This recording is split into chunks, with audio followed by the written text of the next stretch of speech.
आप देख रहे हैं सूत्रकार समाचार।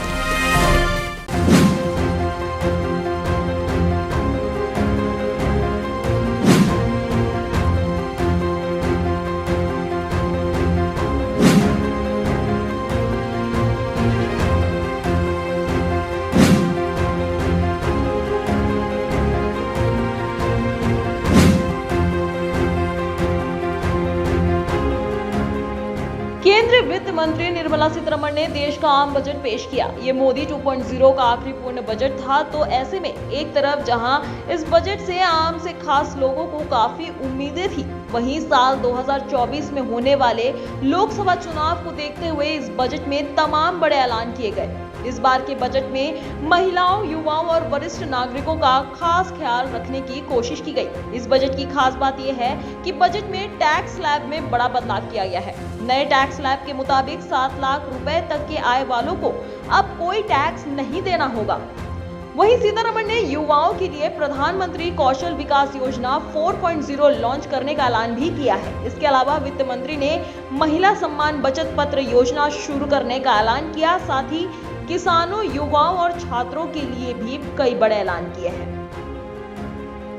वहीं बजट पेश करते हुए वित्त मंत्री निर्मला सीतारमण ने कहा कि यह अमृत काल का पहला बजट है और भारत की अर्थव्यवस्था सही दिशा में जा रही है और दुनिया ने भी भारतीय अर्थव्यवस्था को चमकता हुआ सितारा माना है। यही वजह है कि दुनिया में अपने देश का मान भी बढ़ा है। आज के बजट को लेकर वित्त मंत्री सीतारमण ने कहा कि ये बजट आकांक्षी समाज, गांव, गरीब, किसान, मध्य वर्ग सभी के सपनों को पूरा करेगा। वहीं इस बजट को लेकर पीएम मोदी ने कहा कि यह बजट विकसित भारत के विराट संकल्प को पूरा करने के लिए एक मजबूत नींव का निर्माण करेगा। यह बजट वंचितों को वरीयता देता है। मैं वित्त मंत्री निर्मला सीतारमण और उनकी टीम को इस ऐतिहासिक बजट के लिए बधाई देता हूं। इसके साथ ही वित्त मंत्री के बजट में किए गए ऐलानों के बाद पक्ष विपक्ष के नेताओं की प्रतिक्रिया भी आनी शुरू हो गई है। जम्मू कश्मीर के पूर्व मुख्यमंत्री फारूक अब्दुल्ला ने जहां बजट की तारीफ करते हुए कहा कि यह बजट मध्यम वर्ग को ध्यान में रखते हुए बनाई गई। इस बजट में सबको कुछ न कुछ दिया गया। वहीं कांग्रेस सांसद शशि थरूर ने कहा कि बजट में मनरेगा मजदूरी, बेरोजगारी और महंगाई की बात भी नहीं, जबकि केंद्रीय मंत्री स्मृति ईरानी ने इस बजट को लेकर कहा कि इससे महिलाओं का सम्मान बढ़ा। बच्चों और किशोरों के लिए भी बजट में कुछ न कुछ मिला।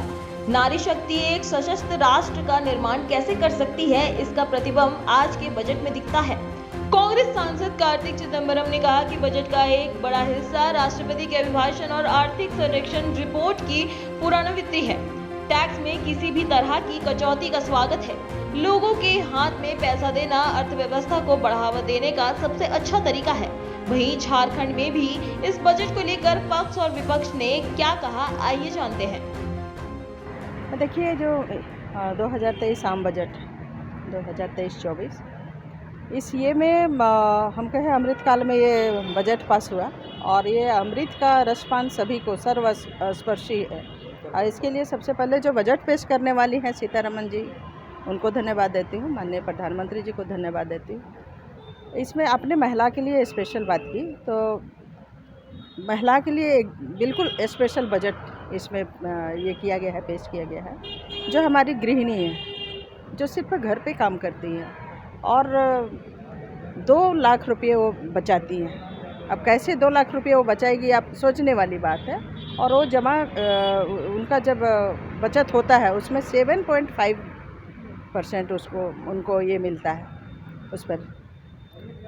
तो ये बड़ी बात हुई, महिला सशक्तिकरण में इसका उपयोग होगा। इस बजट का सारांश यही था कि इस बजट के पहले जिस प्रकार पेट्रोल के दामों में बढ़ोतरी की गई, तो आम जनमानस यह समझ गया कि बजट कैसा आएगा और आज वही बजट आया है। हम इस बजट को पूरी तरह ढपोर संखी बजट कह सकते हैं। ना तो महंगाई कम करने की दिशा में इस बजट पर कोई फोकस है, ना तो रोजगार देने पर इस बजट में कोई फोकस है। भत्ता देने पर इस बजट में फोकस किया गया है। मतलब युवाओं को भत्ता देंगे लेकिन युवाओं को रोजगार नहीं देंगे।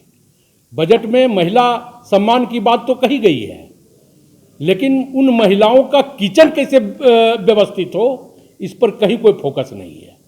तो निम्न वर्गीय, मध्यम वर्गीय परिवार इस बजट से बहुत आशा लेकर के टकटकी निगाहों से माननीय वित्त मंत्री जी को देख रही थी, लेकिन हमें लगता है कि उनकी आंखों में आंसू यह बजट फिर देने का काम किया है। महंगाई कम करने की दिशा में कोई पहल नहीं, ना तो चावल दाल गेहूं का दाम कैसे कम हो, ईंधन का दाम कैसे कम हो, गैस सिलेंडर का दाम कैसे कम हो, इस बजट पर कहीं कोई फोकस नहीं है। फोकस सिर्फ कस्टम ड्यूटी पे है और स्लैब पे है। तो हमें लगता है कि इससे आम जनमानस को क्या फायदा पहुंचने वाला है।